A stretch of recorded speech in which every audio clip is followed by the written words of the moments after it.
18 ex-malades du nouveau coronavirus, dont 10 internés à l'hôpital provincial du Nord Kivu, sont déclarés guéris. Leur déchargement est intervenu ce samedi 6 juin 2020 par le chef de division provinciale de la santé, Janvier Kubuya. Parmi ces personnes déchargées figurent les commerçants venus de la Tanzanie en début mai dernier. Ces compatriotes déclarent avoir été très bien pris en charge. Ils remercient les gouvernements provinciaux et central pour avoir investi des moyens en faveur de leur guérison. Ces guéris de COVID-19 sont ici dans ces propos. Kwanza ni kumshukuru Mungu kwa kazi kubwa ambayo amefanya, kwa kuwa ndiye mwenye wakati na niye anajua yote ya sasa na atakayokuja. Ninapiga asante sana kwanza kwa wakubwa serikali, gouvernement yetu national pamoja na ministeri national ya sante wenye walitutafutia maparei ya kuweza kupima hii virus yenye iko dangereux yenye nafanya rage mu monde entier na mu République démocratique du Congo. Nina remercier particulièrement gouverneur wetu mwenye alifanya nguvu kututosha kwanza ku frontiere. Kufuatana na hii confinement, mabariere zinafungwa, tulikuwa karibu 14 Congolais pale Rusumo. Nilimuita akajibu kwa apele yangu, nikamwambia wametukatalia kuvuka ndani ya Kongo kwa kuwa hamkutuombea ruhusa. Eske mnaweza tuombea ruhusa kwa kuwa mimi nimegonjwa parmi les 14 Congolais patriotes? Gouverneur akaniambia acha tunafanya démarche. Alifanya démarche, dans 2 jours tukapata un messager, un déclarant rwandais moyen akia kutufuata kote Tanzania, anasema ba Congolais yote wenye bako hapa bamepewa ruhusa sasa bavuke, ba remplir ma formalité. Tukavuka kweli, tukaremplir ma formalité parce que pour escorte tulifika paka 0h, tukana remplir ma formalité. Il fallait ba désinfecter na mitogari. Condition ilikuwa hakuna Congolais anaweza pita kama hana gari. Heureusement niko na watoto wenye banani penda walikuwa wamenipa gari ya kutembeza. Hivi niliingia ndani ya gari ya prima formalite. Mungu alinichunga malgré udhaifu. Niliendesha gari mpaka katikati ya Rwanda. Kulikuwa mwingine ndugu nilimubeba ni hapa Goma. Akasema mimi najua gari hivi na sufrire, acha nikamate gari. Nilikamata gari, tulitembea usiku yote mpaka Grande Barriere. Niliingia pale na 9h. Kitu wa kwanza niliwazia, mimi nagonjwa ka asthma na niko hypertendu. Na ikisi niko nasikia, je ne suis pas sûr que inaweza kuwa tu na hii malali. Sike nitembea ka busiku mzima 1800 km, hakuna kufunga makio, baridi iliniingia mingi sana. Alors nikawazia tu ni asthma. Mimi nikarezoner que non, sitajipatia raison. Kitu wa kwanza nipitie kwa hospitali. Sikufanya hata apele moya, niku nyumba, niku rafiki. Nilimaliza formalité frontière, nikapanda moto directement kwa hospitali. Kwenye mimi nazoea kukua soigné ku Belleville. Pale ni fois 2 jours. Na bakasema nono, d'ici tunaona au moins tuite watu wa riposte. Après 2 jours, balifika bakanikamata mpaka hapa. Bon fait sitaingia mu détail. Hivi mnaniona hapa. Gisi nimesema nimeshukuru kwanza juu gouvernement yetu kwa ile nguvu walifanya kupata machumu. Sauf bon, biko na retard ya kutuma ma resultat. Na mtu yote anaweza hiyo tu kama anagonjwa nini wakati mganga anisha mconsulter na analeta resultat.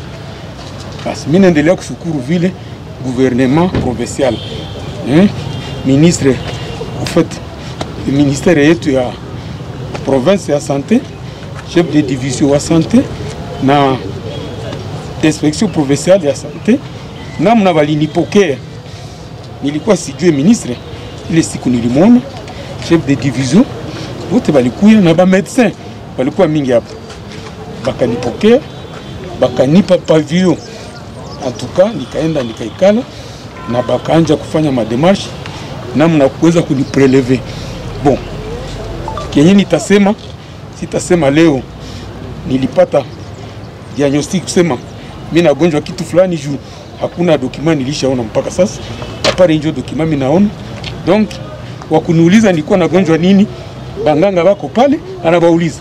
Paske munganga njoo nayo hapa. Bamenitunza nimeshapona. Me kama mtu anataka témoignage anauliza banganga. Alors mimi naendelea kushukuru banganga benye baliendelea kutuchunga hapa. Vraiment tulikuwa entre les bonnes mains. Kulikuwa ekipe mbili, moja ya mchana na moja ya usiku.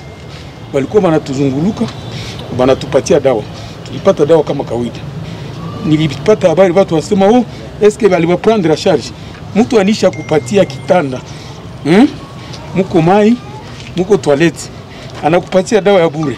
Eske haiko prise en charge? Mtu paka kuuzie sous-vêtements ou bien kuuzie soutien tayari kamata prise en charge. Je ne pense pas. Mimi nashukuru vraiment na gouvernement provincial ametukamata bien. Na mimi naendelea kushukuru jamaa yangu. Juu ya upendo mnaona benye niko nao ni benye balikia kunipokea.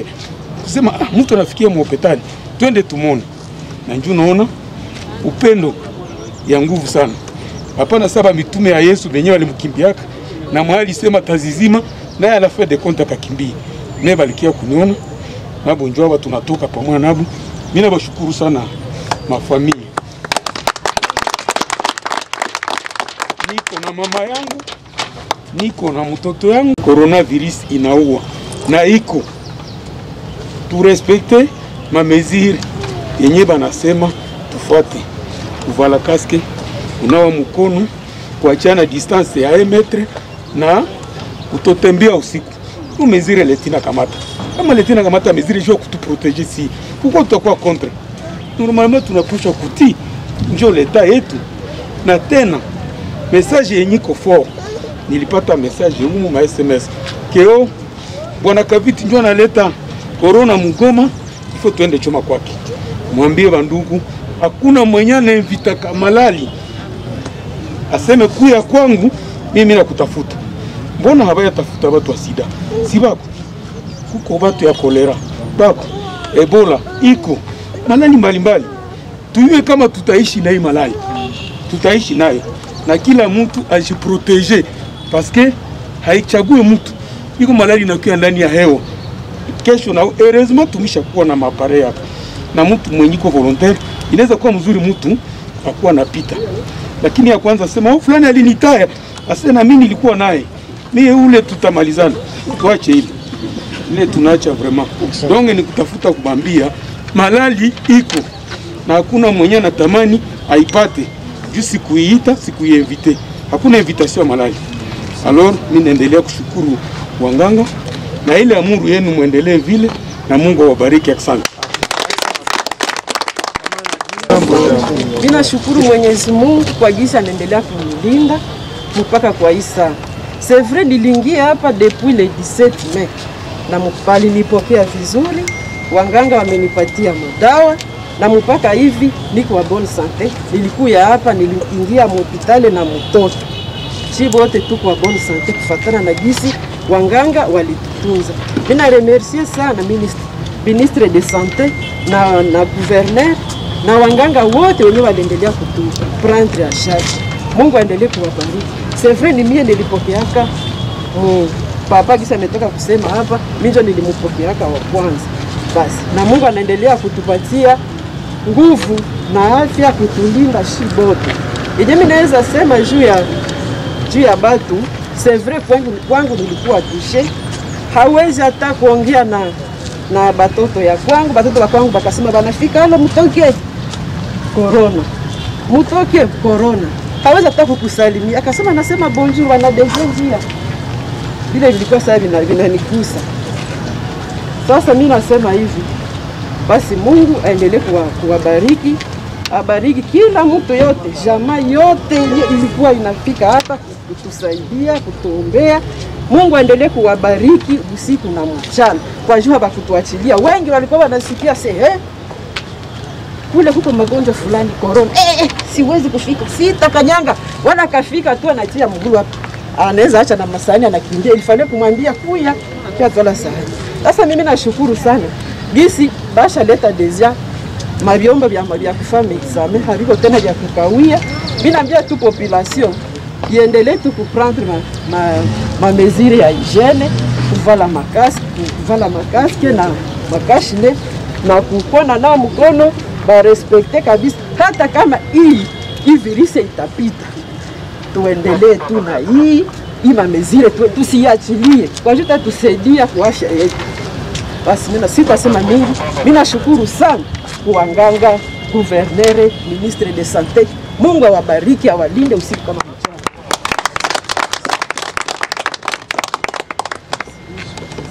Papa Sylvain, mimi nashimama hapa mbele yenu, mbele ya wanganga, na niko na shukurani kubwa kwa certificat ambayo nimepewa, ambayo nitabrandir fasi yote. Nitaendelea kufundisha watu ya kwamba malali iko prise en charge tulipewa, na wakati tulipeta habari ya kwamba tuko positif tulishtuka sana, na mambo ambayo tulisema ilikuwa ya kutuogopesha na ilikuwa ya boga. Unajua wakati unapata habari ya kwamba uko na corona na umefuata ku television kisi corona inaua, sasa wanakuya wanakuambia uko na corona, comportement yako utakuwa hai, utakuwa mesha. Kitu kia kwanza sio ambao tulipata habari tulikuwa mesha, hatukukubali ile kitu haraka, kwa sababu na examen yenyewe walitufanya balikia tulienda bonema, wanatuambia bwana muliendaka angalia mgonjwa kubeli vitu, ndio mkuye tubapime. Tulikuya bila kuhezite, lakini wakati walibeba ma resultat zilikawia tena. Après 11 jours bananita se papa uko wapi? Niko mu mafere yangu huko dimanche nishatembea. Wakati waliponiambia kukia ni annoncer message, sikuipokea kwa urahisi. Nilikuwa vraiment très méchant, sikuweza kuelewa, na paka mwili ikashanje, nikapata antecedent, nikasikia manoze, nikasikia mwili natoka jasho, atuka sikukua bien. Kukuya elewa hii malali ya corona, nilikuwa deja nimekuwa mu hospital. Après 3 jours njo nikaanza comprendre. Mais sikuelewa mbio sababu na apeti sikupata. Siwezi kula na niko nashangala koma mimi nataka kufa, niko naangalia kisi television watu wamekufa. Sasa sie deja tumekuwa wa victime. Kitu kile kilinishutula, nisema mwai goma mimi ndio mimi nakuwa victime aye. Tena mimi nashimamia ma group za mingi solidaire, ma social. Sasa waliniambia wana anja sema moya kwa moya wenye ushakutana nao. Nikashindwa, na wenye nilikuwa nasema watu wakakuwa waenemi yangu. Alors ikakuwa probleme yangu, na aussi hatukuwa stable. Tulikia jistabilize a partir ya wanganga, a partir ya wapsikologe, a partir ya kuelewa gisi tulikuwa wagonjwa. Aussi longtemps mtu haelewe kama ni mgonjwa, atakuwa vraiment radical. Hatutaweza kusema mingi. Tunashukuru kwa conscience walitupatia, mais system yenyewe walikuwa wanautiliza haikuwa bien, sababu kwangu walifika na gari karibu 4. Sasa na bavoisin wanasema hapa kuna kwa nini, ikaleta boga. Mie nilikuwa niko bonne santé, niko nasikia bien, kumbe mtu anaweza kuwa na corona niko natembea, unaweza kukua na magonjwa na hausikia tafasi mwa kuna lumu. Alors ça walituelewesha ile maneno yetu tukakomprendre hii kitu kiko dangereux. Alors tunashukuru kwa sababu tumekuwa confirmer leo kama tumepona. Na wakati tunaenda mjamaa zetu, nye wanganga mtusaidie kusensibiliser familia zetu zitupokee, basi tukatale. Watupokee na sisi tunashindaka na watu wa mingi mu makazi, basi tukatale. Hivi mnatupatia certificat, munge ya kompanya yako na maneno ingine ku radio kusema mon cher, wale watu mubakubali kule kwenye wanaenda walisha pona. Sauf tu appliquer ma mesure. Gisi wametufundisha tuweze kuwa wasensibilisateur wa wengine, nao waweze kuaplike na bajilete facilement kukia jipimisha. Mtu anajipeleka kudawa jua jipimisha. Tumeshukuru sana kwa kazi kubwa ambao wametufanyizia. Kwa kweli tunafurahi kwa sababu tumepona, na tutaenda kupana habari kwa jamaa zetu na kwa wandugu wengine wote wenye biko mbali na karibu ya kwamba tumepona.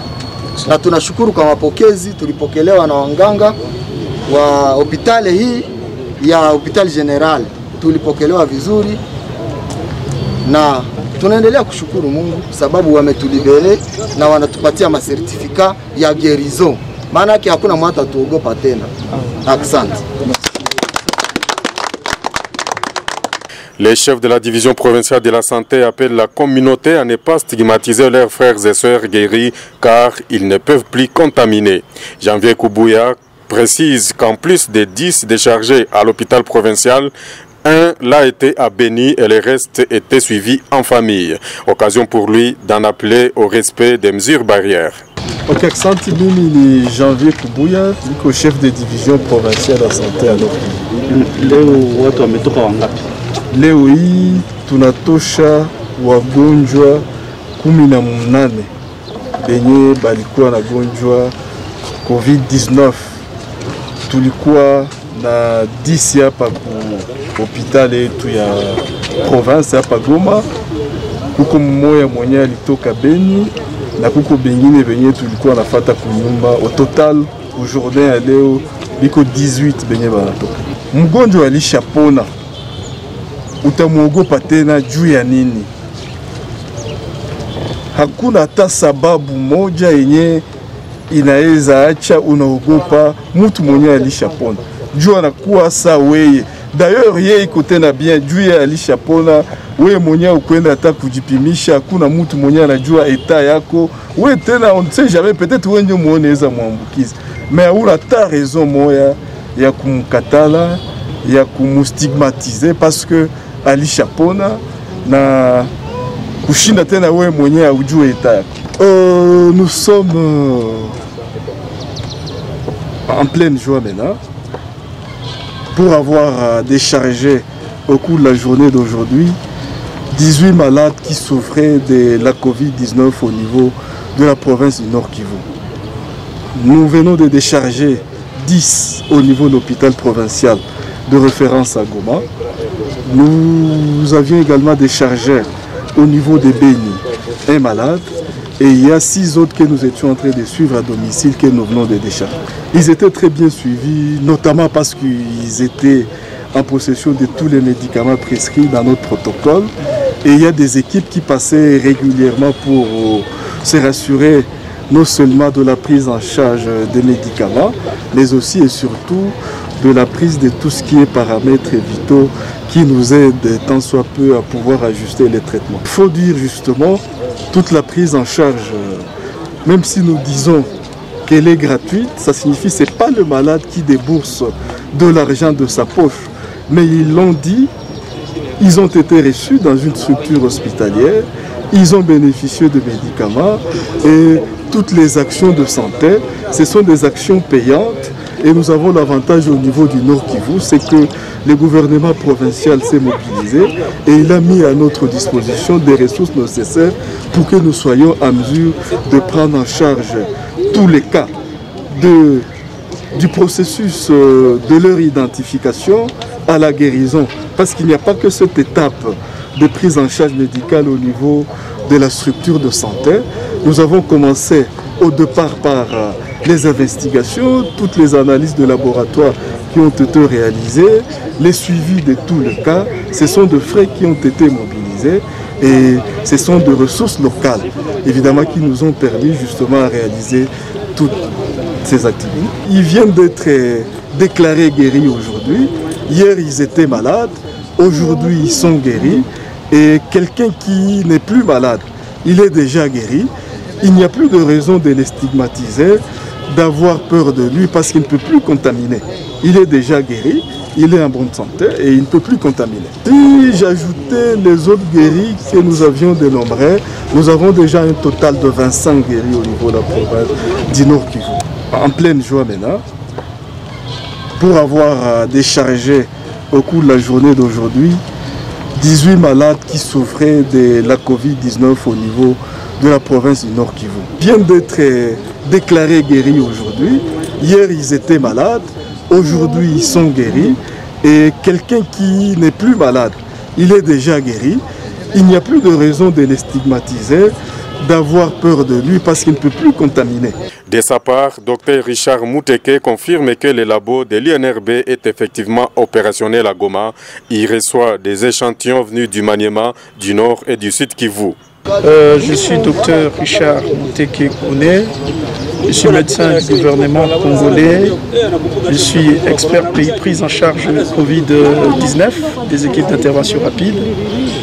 Aujourd'hui, je suis basé à Goma, précisément, pour prendre en charge les patients qui font l'infection à la Covid-19.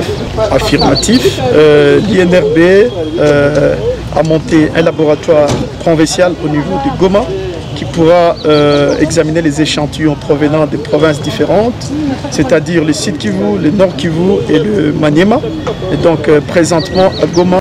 Notons que des certificats de guérison ont été remis à ces ex-malades du nouveau coronavirus.